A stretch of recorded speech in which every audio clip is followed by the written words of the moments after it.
João 11. Estava enfermo Lázaro de Betânia, da aldeia de Maria e de sua irmã Marta. Esta Maria, cujo irmão Lázaro estava enfermo, era a mesma que ungiu com bálsamo o Senhor e lhe enxugou os pés com os seus cabelos. Mandaram, pois, as irmãs de Lázaro dizer a Jesus: Senhor, está enfermo aquele a quem amas. Ao receber a notícia, disse Jesus: Esta enfermidade não é para a morte, e sim para a glória de Deus, a fim de que o Filho de Deus seja por ela glorificado. Ora, amava Jesus a Marta e a sua irmã e a Lázaro.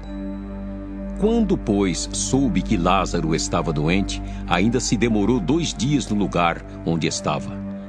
Depois, disse aos seus discípulos: Vamos outra vez para a Judéia. Disseram-lhe os discípulos: Mestre, ainda agora os judeus procuravam apedrejar-te e voltas para lá? Respondeu Jesus: Não são 12 as horas do dia? Se alguém andar de dia, não tropeça, porque vê a luz deste mundo. Mas se andar de noite, tropeça, porque nele não há luz. Isto dizia e depois lhes acrescentou: Nosso amigo Lázaro adormeceu, mas vou para despertá-lo. Disseram-lhe, pois, os discípulos: Senhor, se dorme, estará salvo. Jesus, porém, falara com respeito à morte de Lázaro, mas eles supunham que tivesse falado do repouso do sono. Então, Jesus lhes disse claramente: Lázaro morreu, e por vossa causa me alegro de que lá não estivesse, para que possais crer. Mas vamos ter com ele. Então Tomé, chamado Dídimo, disse aos condiscípulos: Vamos também nós para morrermos com ele. Chegando Jesus, encontrou Lázaro já sepultado havia 4 dias. Ora, Betânia estava a cerca de 15 estádios perto de Jerusalém. Muitos dentre os judeus tinham vindo ter com Marta e Maria para as consolar a respeito de seu irmão. Marta, quando soube que vinha Jesus, saiu ao seu encontro. Maria, porém, ficou sentada em casa. Disse, pois, Marta a Jesus: Senhor, se estiveras aqui, não teria morrido meu irmão. Mas também sei que mesmo agora, tudo quanto pedires a Deus, Deus te concederá. Declarou-lhe Jesus: Teu irmão há de ressurgir. Eu sei, replicou Marta, que ele há de ressurgir na ressurreição no último dia. Disse-lhe Jesus: Eu sou a ressurreição e a vida. Quem crê em mim, ainda que morra, viverá. E todo o que vive e crê em mim não morrerá eternamente. Crês isto? Sim, Senhor. Respondeu ela: Eu tenho crido que tu és o Cristo, o Filho de Deus que devia vir ao mundo. Tendo dito isto, retirou-se e chamou Maria, sua irmã, e lhe disse em particular: O Mestre chegou e te chama. Ela, ouvindo isto, levantou-se depressa e foi ter com ele, pois Jesus ainda não tinha entrado na aldeia, mas permanecia onde Marta se avistara com ele. Os judeus que estavam com Maria em casa e a consolavam, vendo-a levantar-se depressa e sair, seguiram-na, supondo que ela ia ao túmulo para chorar.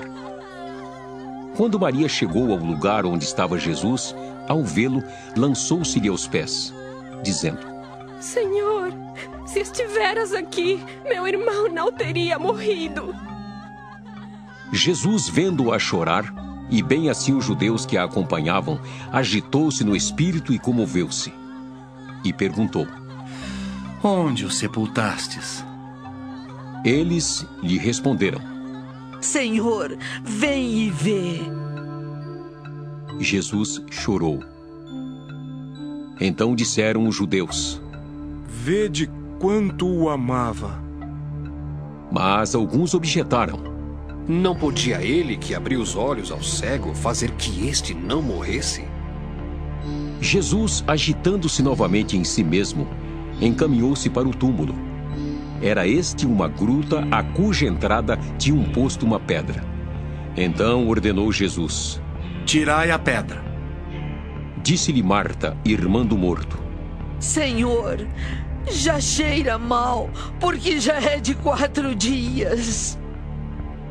Respondeu-lhe Jesus: Não te disse eu que, se creres, verás a glória de Deus? Tiraram então a pedra. E Jesus, levantando os olhos para o céu, disse: Pai, graças te dou porque me ouviste. Aliás, eu sabia que sempre me ouves. Mas assim falei por causa da multidão presente, para que creiam que tu me enviaste. E, tendo dito isto, clamou em alta voz: Lázaro, vem para fora. Saiu aquele que estivera morto, tendo os pés e as mãos ligados com ataduras e o rosto envolto num lenço. Então lhes ordenou Jesus: Desatai-o e deixai-o ir. Muitos, pois, dentre os judeus que tinham vindo visitar Maria, vendo o que fizera Jesus, creram nele. Outros, porém, foram ter com os fariseus e lhes contaram dos feitos que Jesus realizara. Então os principais sacerdotes e os fariseus convocaram o sinédrio e disseram: Que estamos fazendo, uma vez que este homem opera muitos sinais? Se o deixarmos assim, todos crerão nele. Depois virão os romanos e tomarão não só o nosso lugar, mas a própria nação. Caifás, porém, um dentre eles, sumo sacerdote naquele ano, advertiu-os, dizendo: Vós nada sabeis, nem considerais que vos convém que morra um só homem pelo povo, e que não venha a perecer toda a nação. Ora, ele não disse isto de si mesmo, mas, sendo sumo sacerdote naquele ano, profetizou que Jesus estava para morrer pela nação. E não somente pela nação, mas também para reunir em um só corpo os filhos de Deus que andam dispersos. Desde aquele dia, resolveram matá-lo. De sorte que Jesus já não andava publicamente entre os judeus, mas retirou-se para uma região vizinha ao deserto, para uma cidade chamada Efraim. E ali permaneceu com os discípulos. Estava próxima a Páscoa dos judeus, e muitos daquela região subiram para Jerusalém antes da Páscoa para se purificarem. Lá procuravam Jesus, e estando eles no templo, diziam uns aos outros: Que vos parece? Não virá ele à festa? Ora, os principais sacerdotes e os fariseus tinham dado ordem para, se alguém soubesse onde ele estava, denunciá-lo a fim de o prenderem. Queridos espectadores, vamos fazer agora um estudo dessa palavra que nós vimos do capítulo 11 de João. Nós vemos aqui o Senhor Jesus estabelecer um poder, queridos, que o mundo não consegue jamais entender isso. Nunca se ouviu que um homem, depois de 4 dias morto, pudesse ser ressurreto. Isso foi um poder tremendo. Isso impactou o mundo religioso daquela época. Essa ressurreição de Lázaro teve um significado poderoso na questão do ministério do Senhor Jesus, na convicção na qual os religiosos daquela época se firmaram em realmente matar o Senhor Jesus. Eles criaram um sentimento tão forte com relação ao poder manifesto na ressurreição de Lázaro. Os religiosos criaram uma posição intrépida de condenar o Senhor Jesus à morte. Isso pela manifestação poderosa que o Senhor Jesus fez na ressurreição de Lázaro. E essa história começa quando o Senhor Jesus estava fora de Betânia, e João começa a descrever a respeito da vida da família de Lázaro, que morava em Betânia, identifica Betânia como uma cidadezinha, uma aldeia, que ficava a 15 estádios de Jerusalém. Isso fala a respeito de 3 quilômetros, era uma cidade próxima, era uma aldeia próxima de Jerusalém. Nosso Senhor Jesus, ele costumava ficar na casa de Lázaro. né? Ele costumava dormir da casa lá, todas as vezes que iria para Jerusalém, ele passava por Betânia. Então Betânia era uma casa de uma família de pessoas queridas ao Senhor Jesus. E João descreve isso, falando a respeito de Marta, de Maria, e ele dá uma referência a Maria, aquela mulher que entrou na casa do leproso e que Jesus foi convidado para um jantar, né? Jesus foi convidado para um jantar e Maria interrompeu esse jantar derramando um perfume, né? Um bálsamo caríssimo, né? No Senhor Jesus, e que houve assim um comentário a respeito dessa posição de Maria, que usando como desperdício, né, aquele perfume caríssimo. Então, era uma mulher que conhecia o ministério do Senhor Jesus e conhecia a adoração ao Senhor Jesus. Ela dá a Maria, através dos livros do Novo Testamento, querido, nós vemos na posição dessa mulher uma posição de adoração. Ela era uma adoradora de Jesus. Era uma mulher que movia o coração de Deus através da adoração.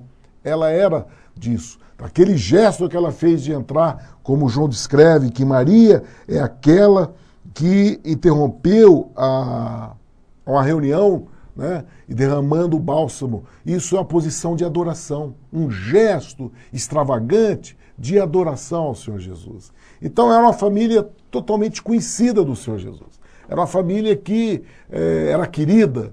E aconteceu no período que o Senhor Jesus estava afastado, estava longe desse lugar, o Senhor Jesus recebeu um anúncio, né? Recebeu o anúncio de que Lázaro, Marta mandou um recado para Jesus dizendo que Lázaro, a quem o Senhor Jesus amava, olha o recado que Marta deu, olha, aquele que o Senhor ama está muito enfermo. Por quê? É natural do ser humano promover um compacto de comoção nas pessoas que a gente desenvolve o apelo para que a pessoa venha correndo para socorrer. Então a Marta fez um apelo pedindo socorro para o irmão dele, o irmão dela, promovendo uma frase de comoção para fazer um apelo ao Senhor Jesus para que ele viesse. Então falou, ó, aquele a quem tu amas está doente. Quer dizer, um sentimento humano de promover a comoção. Mas eu acho interessante, querido, nós entendemos, porque o Senhor Jesus ele ensina para nós que ele é a luz do mundo, né? E isso, entender o que significa ser a luz do mundo, é essa postura que ele teve dele não se abater e nem se envolver com a chamada da emoção, né?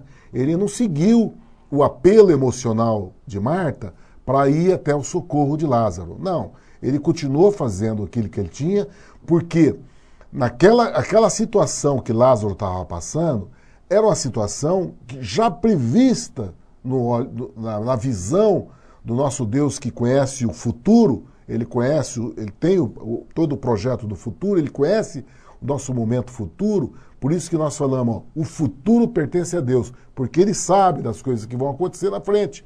Então, ele sabia o que ia acontecer. Por isso que ele não agiu através da chamada e do convite de uma comoção, de um apelo de dor e de sofrimento humano, porque ele sabia o que ia virar essa dor momentânea que estava sendo vivida em Betânia. Ele sabia que aquilo ia trazer glória para o nome dele como filho, para que as pessoas crescem no ministério dele. Então, ele não se abateu com o apelo de Marta. Ele disse, olha, essa enfermidade não é para a morte. Quando ele recebeu a notícia, ele disse, essa enfermidade não é para a morte, mas para a glória de Deus, para que o Filho de Deus seja glorificado por ela. Quer dizer, aquela enfermidade, aquela situação em que Lázaro ia passar, ia redundar em glória a Deus e ao Filho de Deus, Jesus Cristo. Isso é importante para nós, porque quando nós passamos por situações de prova, de dificuldade, né, que nós nos apresentamos diante de Deus, a nossa dificuldade, nós temos que entender, né, que nós passamos por prova e o entendimento que essa prova vai ser para a glória de Deus e do Filho dele, Jesus Cristo, em nossa vida. A fé no Senhor Jesus. Então é importante, queridos, porque Marta estava passando por uma tremenda prova. Marta e Maria, que eram pessoas, famílias queridas do Senhor Jesus, o Senhor Jesus ficava na casa deles. Tem uma passagem na qual Maria estava adorando Jesus, aprendendo, sentada aos pés do Senhor Jesus, aprendendo, e Marta passando por ali, chamou a atenção do Senhor Jesus, porque Maria estava ali sentada quando ela teria que ajudá-la nos afazeres do atendimento da hospedaria que ela estava oferecendo às pessoas ali, que eram os discípulos do Senhor Jesus da casa dele e as pessoas que não estavam ali em encontro do Senhor Jesus. Mas Jesus virou para Marta e falou: Marta, por que você está tão ocupada com os afazeres? A Maria, ela escolheu a melhor parte. E só uma coisa é necessário, né? E o que a Maria escolheu é o melhor. Então ninguém pode tirar ela disso. Então, queridos, por que eu estou contando esse relato? Porque existia já uma posição de relacionamento familiar com essa família, né? O Senhor Jesus era familiarizado, frequentava aquela casa. E Maria sempre se posicionava numa posição de adoradora. Por que eu estou insistindo em falar isso? Porque nós vamos ver o significado da posição de Deus na nossa relação, né? Primeiro, que toda manifestação de Deus na nossa vida se diz respeito à posição da glória ser para Ele. Tudo aquilo que acontece em nossas vidas, querido, de bom, de provas que nós passamos, de dificuldade que nós passamos, nós temos que ter esse princípio de entendimento, que todas as coisas acontecem para que a glória de Deus seja manifesta em nossas vidas, para que a glória do Filho de Deus, Jesus Cristo, nosso Senhor, seja manifesta em nossas vidas. Isso é um ensino tremendo que o Espírito Santo quer nos dar, porque Marta estava passando por essa prova, a Marta e Maria estavam passando por essa prova. O irmão dela adoeceu e uma doença de morte, né? E elas fizeram um apelo para o Senhor Jesus para ir apressar até lá. O Senhor Jesus não foi, continuou na região onde ele estava, pregando e anunciando e curando os enfermos da região onde ele estava. E falou em particularidade com os discípulos: olha, essa doença não é doença de morte. É uma doença que a glória de Deus e do Filho dele vai ser manifesta. E aí,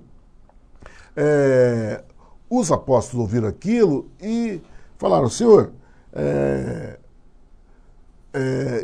a palavra diz que o Senhor Jesus ficou 2 dias naquele lugar. Aí os discípulos chegaram novamente e trouxeram a notícia, né, da situação de Lázaro. E Jesus então falou: agora nós vamos para a Judéia. E quando Jesus, que a Judéia é a região onde Lázaro morava, né, ali em Betânia e Jerusalém. Então Jesus se manifestou a intenção de voltar para a Judéia. E os discípulos ficaram preocupados, porque ele tinha acabado de sair de lá.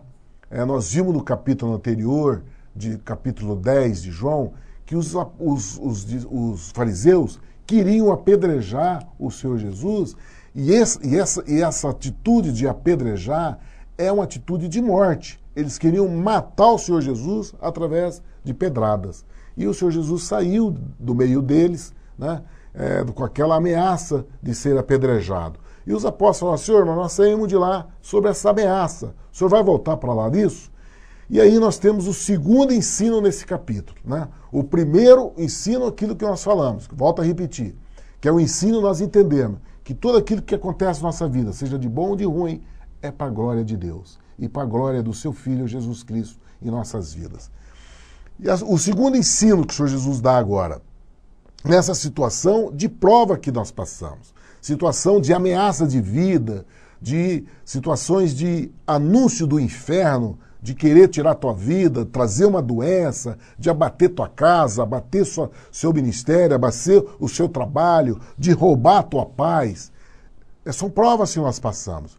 E aí, então, foi isso que os apóstolos falaram para ele: Senhor, mas o Senhor vai para lá, eles querem te apedrejar, quer dizer, há ameaça de morte sobre nossas vidas.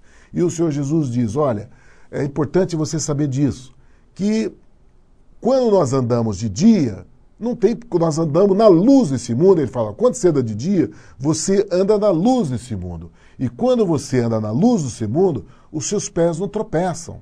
Agora, se você anda à noite, ele diz, quando você andar na noite, tropeça, porque na noite não há luz. O que ele quer dizer com isso, querido? Que quando nós andamos com o Senhor Jesus, quem que é a luz desse mundo nas nossas vidas? O Senhor Jesus, ele representa a luz do mundo em nossas vidas. Ele representa a nossa luz, todo o nosso caminho, tudo aquilo que nós fazemos no nosso dia a dia. Se nós andamos, nos pautamos na nossa rotina do nosso dia. Quando nós andamos na luz do Senhor Jesus, o que é andar na luz do Senhor Jesus? Ele que é a luz do mundo. Quando nós nos pautamos mediante essa palavra, né? Nós nos pautamos na obediência dessa palavra. Quando você exerce essa vida, né, de domínio sobre sua vontade, daquilo que você olha, daquilo que você escuta, daquilo que você pensa, daquilo que você fala, você tem domínio, colocando isso sempre na luz da palavra de Deus, tendo uma disciplina em corrigir e colocar que o Espírito Santo seja o regulador da tua vida, que tenha o domínio sobre a tua vida, você está andando na luz. E quando você anda na luz, é aquilo que o Senhor Jesus nos ensina, que você não tropeça. Nada vai poder te atingir. Nada nesse mundo vai poder fazer mal para você. Por quê? O Deus que fez o céu e a terra, o dono do ouro e da prata, o dono de um exército poderoso no céu, de anjos, vai estar do seu lado, cuidando de você. Então, ele é o Deus que é teu escudo, ele é tua defesa, ele é teu baluarte, ele é seu Deus forte, ele é teu seguro, você está em lugar forte, você está numa fortaleza. É uma fortaleza absoluta, porque você anda de dia. O que é andar de dia? O que é essa fortaleza? É você andar na luz, o Senhor Jesus sendo o Senhor da tua vida. Você andar mediante o que está essa palavra. Esse é o segundo ensino que nós tiramos desse texto do capítulo 11 de João. Por quê? Porque isso traz segurança para nossas vidas. Você não há de temer, né? Você sabe que na Bíblia a palavra não temas é escrita em 365 vezes, né? O que significa isso? Nos 365 dias do ano, tem uma palavra de Deus para nossas vidas, quando nós andamos em obediência a essa palavra, de não temer, não temas. Por quê? Nós andamos na luz, né? E é isso que o Senhor Jesus falou para eles, olha, se nós andarmos de dia, não tem que ter medo, né? Agora, aquele que anda à noite, tropeça. O que é andar à noite? É você se afastar do ensino do Senhor Jesus. É você tirar o Espírito Santo da tua vida. Você dirigir a tua vida não conforme a palavra, mas segundo a tua vontade, segundo os desejos da carne. Quando você começa a dirigir sua vida segundo os seus impulsos, os desejos da tua carne, você está andando em trevas. E aí você tropeça. Aí é perigo, há risco. Entendeu? É isso que o Senhor Jesus ensinou para os apóstolos. E eles foram para lá. Eles foram. Chegando lá na aldeia de Betânia, antes do Senhor Jesus entrar na aldeia, Marta ouviu a palavra de que o Senhor Jesus estava indo lá, ela correu e foi ao encontro do Senhor Jesus. E foi ao encontro, e chegando lá, ela chegando lá, ela falou, Senhor, se o Senhor estivesse aqui, meu irmão não teria morrido, né? Fazendo aquele apelo, né? Sobre uma reclamação ela fez. Ela foi se lamentar, né? Sabendo do poder que o Senhor Jesus se manifestava no mundo, na cura dos enfermos, né? Ela foi lá se lamentar, Senhor, por que o Senhor não veio? Eu te chamei, né? Se o Senhor estivesse aqui, meu irmão não teria morrido. Ela foi se lamentar para o Senhor Jesus. E o detalhe nessa passagem é que Maria não foi com ela. Maria ficou na casa, sentado junto com os fariseus. Ela não se dirigiu. Por quê? Tinha um coração ferido na Maria.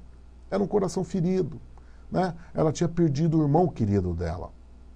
E ela sabia que Jesus tinha esse poder para resolver, né? Mas ela ficou ferida, talvez na consideração de achar que Jesus não quisesse fazer isso por eles. Entendeu? Ficou preocupado com os outros e esqueceu delas, né? Pensou nos outros, mas esqueceu de mim. Porque esse é um sentimento humano. Nós temos uma tendência de ter esse sentimento de autocomiseração, né? De nós mesmos promovermos o sofrimento para nós, de acharmos que nós somos pequenos e que os outros têm significado muito maior que nós, né? A gente tem um sentimento de abatimento, de achar que nós somos inferiores aos outros, ao nosso semelhante. E esse sentimento, pela perda do irmão de Lázaro, Maria e Marta, elas estavam envolvidas nessa tristeza, né? Nesses sentimentos de menos-valia, nos sentimentos da perda, da insignificância, porque houve uma perda de um ente querido dela, do irmão, o único irmão que ela tinha, que era um irmão do sexo masculino, eram 2 irmãs e um irmão. Esse irmão morreu, ficou as 2 irmãs. Então, há um sentimento que nós entendemos, nós como seres humanos que convivemos, entendemos esse sentimento de dor na qual elas passavam. Então, Marta foi ao encontro de Jesus. Marta tinha uma postura, né, que nós vemos pelos relatos dos evangelhos, que Marta tinha uma postura mais de dominadora, uma postura mais de daquela mulher que tem uma atitude de fazer, ela tem uma atitude de trazer, através do esforço da carne, em promover a unidade da família, de promover os recursos da família, de estar trazendo o domínio, as tarefas da família. Maria, pelo relato, a gente entende ela como uma mulher mais delicada, mais voltada para a adoração, mais voltada para o sentimento de estar prostrado diante de Deus, mais de confiança. Ela não tinha uma atitude tão ativa, mas ela tinha uma atitude mais de sentimento. Marta era mais extrovertida e Maria era mais introvertida, mais voltada para o seu interior, né? E nós conhecemos a história da palavra de Deus, outros irmãos que tinham essa mesma atitude, né? Esaú e Jacó, na história, né, de Isaac, de Abraão, dos netos de Abraão, tinha a mesma postura. Esaú era extrovertido, enquanto Jacó era introvertido, mais voltado para a questão dos sentimentos. Assim era Marta e Maria, né? Então, Marta, com essa postura impulsiva, extrovertida, ela já foi ao encontro do Senhor Jesus já para mostrar o sentimento dela. Ela já foi exteriorizar o sentimento dela numa atitude já de botar as coisas para fora, né? Aquilo que estava dentro do coração dela triste, ela expôs. Senhor, se o Senhor estivesse aqui, meu irmão não teria morrido, né? Ela já deu uma atitude, já botou para fora aquilo. E já foi lá se lamentar diante dele. E o Senhor Jesus deu, com todo o amor que Deus tem por nossas vidas, deu um ensino poderoso para nós e de uma significância tremenda para nossas vidas. Porque, querida, a morte é o nosso último inimigo a ser vencido. É o nosso último inimigo. Nós temos vários obstáculos na terra, né, na nossa vida, a ser vencidos. A morte é o nosso último inimigo. É o último sentimento de obstáculo. Nós vamos ter que nos deparar, todos nós temos que deparar da morte. E o Senhor Jesus dá uma palavra poderosa nessa situação, diante do nosso último inimigo. Ele dá a seguinte palavra. Ele diz, olha, teu irmão há de ressuscitar, falou para ela. Marta chegou, Senhor, se o Senhor estivesse aqui reclamando, ele virou e falou, o teu irmão vai ressuscitar. E ela, Senhor, eu sei que ele vai ressuscitar. Ele vai ressuscitar na ressurreição do último dia, porque ela conhece a palavra, ela é uma crente, ela conhecia a palavra, né? E aí Jesus falou para ela, eu sou a ressurreição, e dá uma palavra tremenda para nós do significado da morte para a nossa vida. Ele diz o seguinte, eu sou a ressurreição e a vida, quem crê em mim, e ainda que esteja morto, viverá, né? Ele diz, quem crê em mim, ainda que esteja morto, viverá. E ele diz mais, ele completa a segunda frase, ele diz, e na segunda frase, a segunda parte, ele diz assim, e todo aquele que vive e crê em mim, nunca morrerá. Crês tu nisso? Querido, eu quero que você saiba, nós temos que ter um entendimento tremendo a respeito da palavra de Deus. Essa palavra, querido, o Senhor Jesus diz que Ele é o que era, o que é e o que há de ser. A palavra do nosso Deus, ela é viva. Isso significa o seguinte, que essa palavra, ela foi dita pelo Senhor Jesus há 2012 anos atrás. Mas eu quero dizer a vocês, essa palavra, ela é dita hoje no mesmo entendimento. O que o Senhor Jesus deu a esse entendimento para Marta, diante do sepulcro de Lázaro? Ele diz no contexto real, não histórico. Não histórico. A palavra de Deus, querido, existe, a teologia costuma colocar essa palavra num contexto histórico. Mas, para aquele que crê no Senhor Jesus, aquele que tem uma fé viva nessa palavra, o contexto principal dela não é na hermenêutica, mas é na vida de hoje, é no contexto vivo de hoje, é no contexto da presença do Senhor Jesus falando no dia de hoje, no minuto de hoje, no minuto que está, que é o momento de agora. E essa palavra diz o seguinte, o Senhor Jesus diz, aquele que vive, que é a nossa condição que nós estamos vivendo agora, né? Que nós estamos respirando, né? Entendendo do dia de hoje, respirando esse ar, podendo saborear esse momento, né?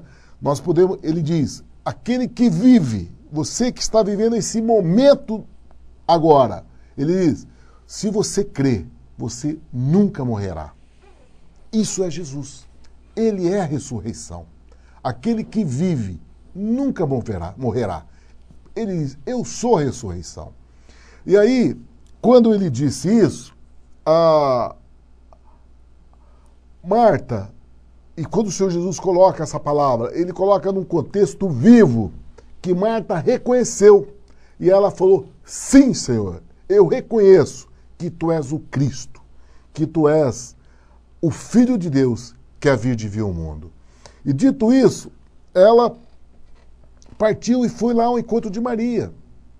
E falou para Maria, Maria, Jesus está aí, ele te chama, o mestre está aí e te chama. E Maria foi ao encontro de Jesus. Querido, quando Maria saiu, os fariseus que estavam com ela ali, que vieram de Jerusalém, para acompanhar o sofrimento da família, para acompanhar aquela dor que a família vivia pela perda de Lázaro, que é comum acontecer nos enterros, né? Onde os amigos, os conhecidos vão lá dar uma força para a família, para dar força para da dor, diante da dor, da perda, o sentimento da perda, eles vão lá dar o apoio. E aí esses fariseus que vieram de Jerusalém, que era da igreja lá de Jerusalém, os religiosos, estavam ali acompanhando Maria e chorando junto com ela da perda de Lázaro. E quando viram Maria sair, eles seguiram, achando até que ela fosse lá para o sepulcro, chorar lá diante de Lázaro. Mas Maria foi ao encontro de Jesus.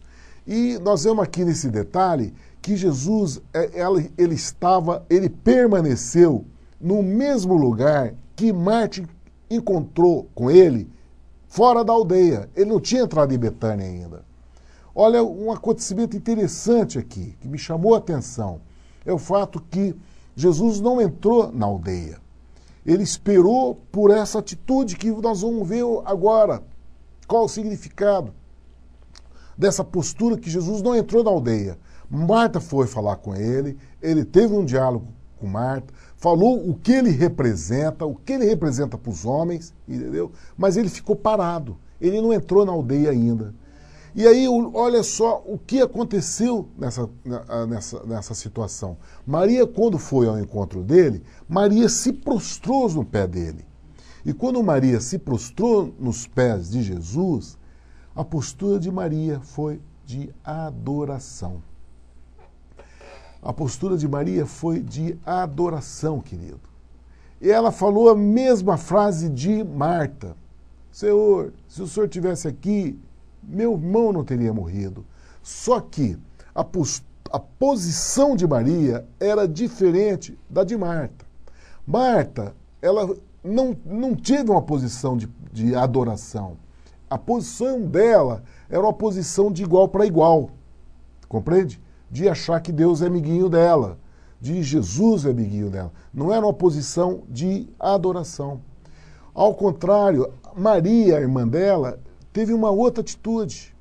Ela teve a atitude daquilo que nós devemos fazer diante de Deus, diante de Jesus, querido. Isso é um ensino muito tremendo para nossas vidas, porque há dois tipos de pessoas que se relacionam com Jesus. Existe aquela pessoa que tem a postura de Marta, né? De achar que Jesus é amigo dela, dessa pessoa. Então ela confronta, fala de Jesus como fosse amiguinho. Senhor, eu não aceito isso. Senhor, isso aí, dando ordem. Senhor, olha, visita fulano, dando, como se Deus fosse obedecer às ordens dele, né? Chega para, Senhor, vai lá, que fulano lá, Senhor, visita, dando ordem. Não é assim. Nós não podemos lidar com o nosso Deus, com Jesus, nessa postura, né? Ele até relaciona conosco nessa posição, mas não é a maneira que nós temos que fazer.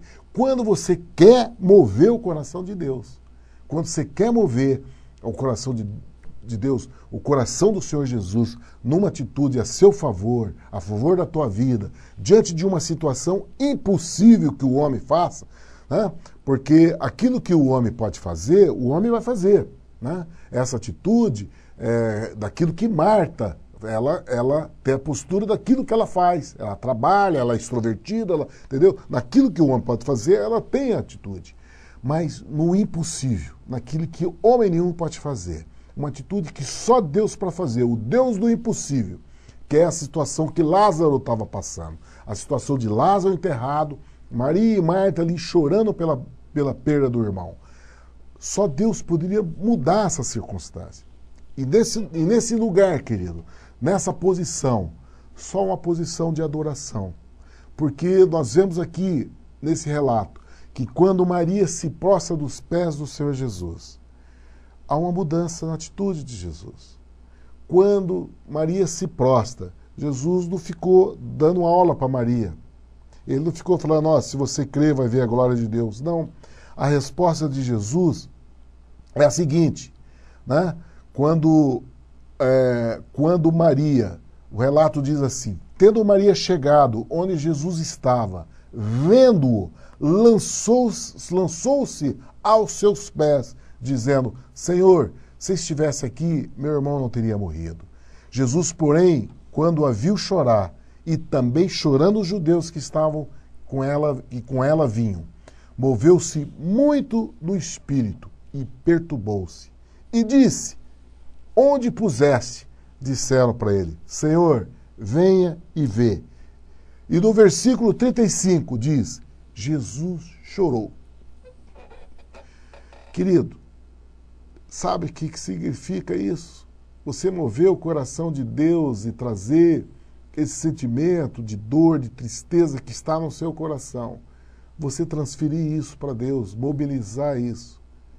É só através da adoração, querido. É só através da adoração. Não existe nenhum espaço, não existe nenhuma posição que um homem possa mover o coração de Deus, se não for nesse lugar, de você se prostrar nos pés dele e chorar e declarar o seu sentimento por ele. Esse gesto de adoração trouxe para o Senhor Jesus o sentimento que Maria sentia pela dor. O Senhor Jesus recebeu pela compaixão, pelo amor. A mesma dor que estava em Maria chegou no coração de Jesus. Com Marta, querido, não foi isso. Marta, a atitude que Marta teve com relação a Jesus, Jesus deu a ela a mesma dimensão da palavra escrita. Olha, eu sou a ressurreição. Senhor, eu creio que tu és o Cristo, Filho de Deus, aquele que haveria de vir ao mundo, o chamado. Quer dizer, uma relação através da palavra, compreende? Mas em Maria não foi assim. Em Maria, o relacionamento foi do amor, da adoração, da confiança, da segurança, de você se posicionar num lugar onde você confia, onde você se sente seguro, você deposita. Senhor, olha, eu estou passando por uma dor tremenda, mas eu confio em Ti. Senhor, meu irmão morreu.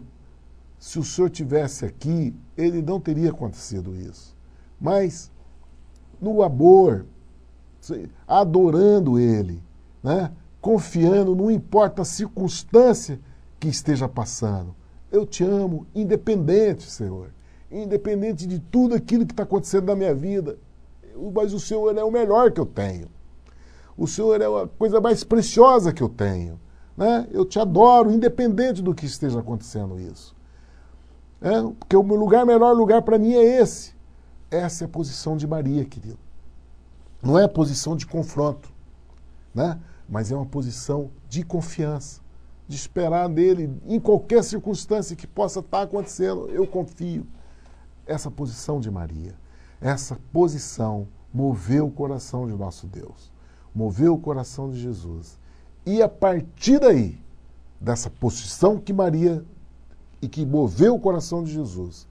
E aí, o relato diz que os judeus, vendo isso, apontaram o dedo, porque essa posição do religioso apontou e falou, ó, poxa, se ele é amigo, se ele ama ele, olha como ele ama. Se ele ama, por que ele não veio aqui e curou? Curou tantas pessoas, por que não veio curar Lázaro?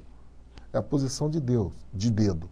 Essa posição de dedo e de confronto com o amor do nosso Deus, do confronto da compaixão que Deus tem pelos seus filhos, do amor que ele tem pelos seus filhos, essa postura também move o coração de Deus. Também moveu o coração de Jesus, mas mais pela incredulidade. Eu quero dizer a vocês, queridos, tem duas coisas que movem o coração de Deus. Uma para o lado positivo, o lado do amor, e o outro que move para o lado daquilo que o Senhor Jesus falou. Até quando conviverei convosco?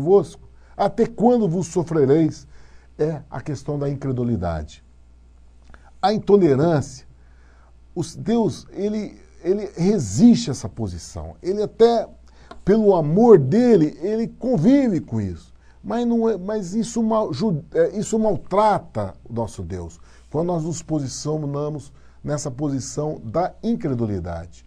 Quando você confronta o poder de Deus, quando você aponta o dedo, né, como se Deus tivesse a obrigação de fazer as coisas na hora que você quer, na hora que o homem quer, e você aponta a Deus, por que não fez na hora que você queria? Por que não fez na hora que o homem quer? Entendeu? Isso é incredulidade, querido. É você fazer que Deus seja seu servo, que você tem que dar ordem para Deus, ele tem que obedecer você na hora que você quer. Quero que você saiba que Deus se perturba com essa posição. Essa não é uma posição que agrada a Deus. Então nós estamos vendo aqui duas posições significativas de como nós devemos nos posicionar, nós entendermos numa posição de Maria, de adoração, e a outra posição de incredulidade e de acusação, na qual os fariseus ali demonstraram. Então nós vemos o Senhor Jesus passando por essas duas posições. Mas o que é muito importante, que Jesus, movendo-se muito em si, mesmo ele foi em direção ao sepulcro, ele tomou atitude, porque aquela posição de Maria fez com que ele, mesmo diante do confronto dos fariseus, ele foi na direção do sepulcro. E chegando na posição do sepulcro, ele viu a pedra que estava posta sobre aquele sepulcro, ele deu a ordem, tira a pedra. Aí vem Marta, né? Com aquela posição extrovertida de Marta, a posição de igual para igual.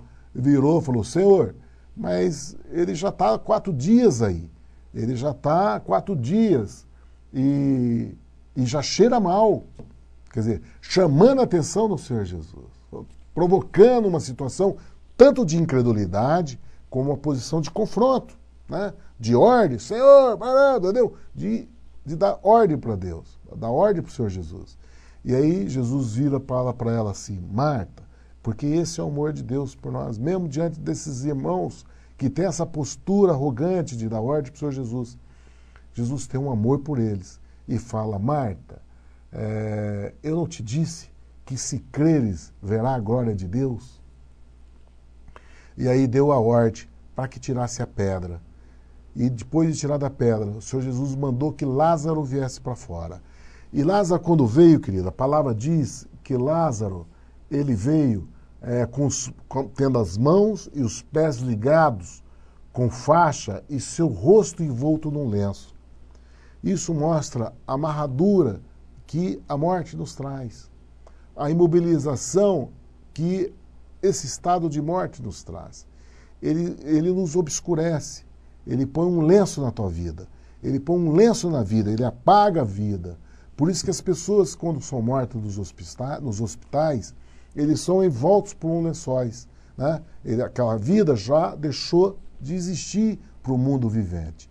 Então, as pessoas põem um lençol sobre eles. E aquela pessoa já fica encoberta, já não tem mais direito ao relacionamento, nem à visão, entendeu?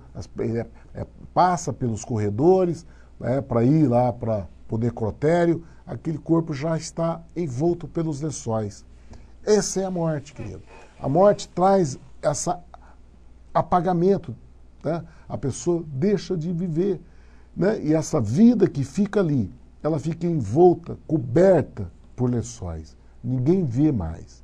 E o Senhor Jesus, quando Lázaro veio nessa condição, envolta por lençóis, ligados as suas mãos e os seus pés, ligados, o Senhor Jesus falou, desatai-o e deixa ele ir. Essa é a ordem que o Senhor Jesus tem para a vida daqueles que estão caminho da morte. Tem pessoas, querido, que estão vivendo na noite, como o Senhor Jesus diz. Se você vive no dia, seu pé não tropeça. Mas tem pessoas que vivem à noite. E o Senhor Jesus diz que quem vive à noite tropeça. E a condição de vida é viver nessa situação de ficar em volta dos lençóis, coberta. É uma situação de morte. Por isso que ele diz, olha, eu vim já para juízo. O mundo está em juízo. Aquele que crê em mim terá vida. E aquele que não crê será condenado e uma vida que deixa de existir. Por isso, querido, que nós temos que entender o significado disso. Entender o significado da ressurreição que representa o Senhor Jesus. Nossos olhos não tem que estar voltados para o último inimigo que nós vamos viver, que é a morte. Não, todos vão ter que passar por isso. Mas nós temos em nós a certeza que nós que vivemos, o Senhor Jesus diz, e aquele que vive, viverá eternamente. Então, nossos olhos têm que estar nisso, querido. Nossos olhos, quando o Senhor Jesus deu essa palavra para nós não temos que contemplar a faixa e o lençol, porque o significado da faixa e do lençol é aquilo que o Senhor Jesus diz, desatai-o, tire o lençol e deixa-o ir. É esse o significado para nós. A morte já não tem mais significado. A morte já não representa, a partir do momento que nós temos a ressurreição da vida, que é o Senhor Jesus em nossa vida, a presença dele em nós, não tem mais amarra, não tem mais lençol, a morte não tem mais significado. Nós não temos que olhar mais a morte, não temos que olhar mais o lençol. Para nós que temos a vida, não temos mais. O Senhor Jesus um dia falou para os apóstolos, que teve um que falou, Senhor, deixa enterrar primeiro o meu pai, para depois eu vir te seguir, porque o Senhor Jesus chamou ele para vir, venha e siga-me. O Senhor Jesus falou para ele, deixe os mortos enterrar os mortos, você venha e siga-me. Essa é a nossa chamada, ressurreição, vida eterna, não morrerás. Não há morte mais, não tem mais significado a morte para nós. Não tem mais amarra, não tem mais ligadura, não tem mais lençol, né? Desatai as ligaduras, solte o lençol, deixe-o ir. É isso que está sobre nossas vidas. É essa palavra que é viva para nós, né? Essa palavra não está contextualizada há 2012 anos atrás, ali na sepultura de Lázaro. Não, queridos.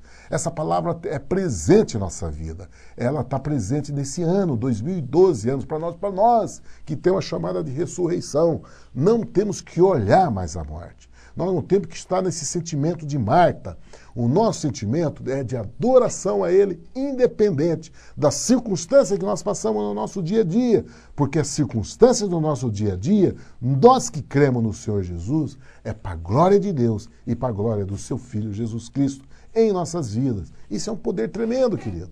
Que o mundo religioso, quando aconteceu a ressurreição de Lázaro, eles se abalaram. Ali na casa de Maria, de Marta e de Lázaro, tinha dois tipos de religiosos. Um que viram, impactaram com aquilo, creram no Senhor Jesus. Existia um outro grupo que foram correndo para Jerusalém. Foram correndo para dar a notícia para os fariseus lá, para os religiosos. E aí os fariseus se reuniram. Falaram, nossa, é um absurdo um negócio desse, o que nós vamos fazer diante dessa circunstância?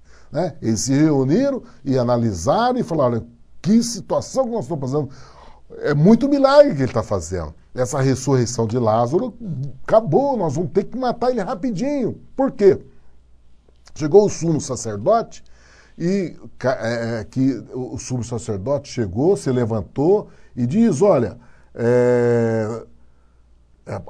Caifás, o texto diz que Caifás, um deles que era sumo sacerdote daquele ano, disse, vós não sabeis nada, não considerais que nos convém que um homem morra pelo povo e que não pereça toda a nação?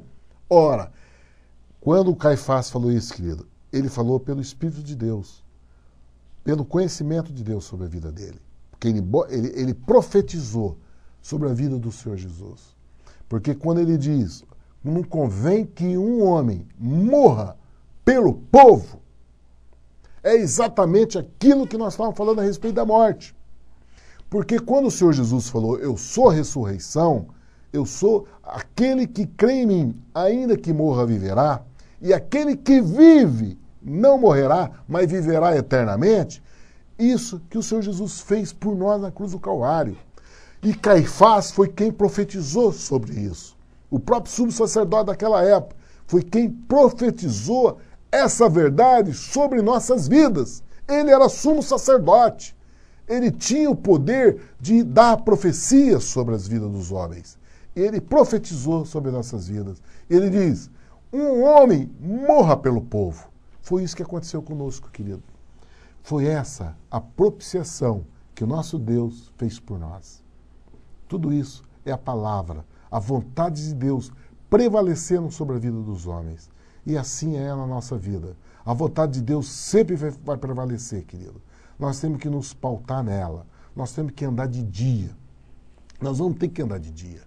Porque é a única maneira de nós não tropeçarmos nesse mundo e vivermos e temos a oportunidade de você ver a cada dia a glória de Deus na tua vida, a glória do Senhor Jesus na sua vida. Que coisa maravilhosa, querido. A chamada que nós temos, a chance que nós temos de saborearmos essa promessa vitoriosa em nossa vida a cada dia. Né? E o inimigo do homem, o último inimigo do homem, que é a morte, já não representa mais nada para nós, não tem mais significado. Porque Deus já proveu que a morte do Senhor Jesus, né, e a ressurreição dele trouxe para nós motivo de nós vivemos já na ressurreição. Nós já somos ressurretos com o Senhor Jesus, querido. Ele morreu, foi crucificado e morreu, mas no terceiro dia ele ressuscitou. E a ressurreição do Senhor Jesus é o significado para que nós tenhamos a garantia que nós somos ressurretos com ele. Essa é a promessa que nós temos. Não há mais morte sobre nós, não há lençol, não há mais amarras nas nossas mãos e em nossos pés. A ordem do Senhor Jesus é desatai-o e deixai-o ir, porque ele tem vida eterna, ainda que ele morra, ainda que ele morra, mas ele ressuscitará. E a palavra diz que aquele que vive, não morrerá, mas viverá eternamente. Se você crê no Senhor Jesus, essa é a promessa que nós temos. Querido, a partir daí, o mundo religioso criou, depois dessa palavra do Caifás, do sumo sacerdote, o mundo religioso preparou o cenário para que tudo isso se consumasse e que a vitória do Senhor Jesus se fizesse em nossas vidas. O Senhor Jesus, nós vamos conhecer o desenvolver dessa história e nós vamos aprender com isso. Nós vamos aprender o que o Senhor Jesus fez por nós. Se você crê, você tem a vida eterna, querido. Por isso que nós queremos aprender essa palavra. Nós queremos inundar ela, queremos nos inundar no conhecimento, na revelação, para que nós possamos, na nossa geração, ver a glória de Deus manifesta em nossas vidas. A glória do Senhor Jesus manifesta em nossas vidas. Quero fazer um convite a você, para que você continue conosco nesse trabalho, nesse estudo maravilhoso do Evangelho de João. E amanhã nós vamos estar estudando o capítulo 12 de João, se assim Deus nos permitir.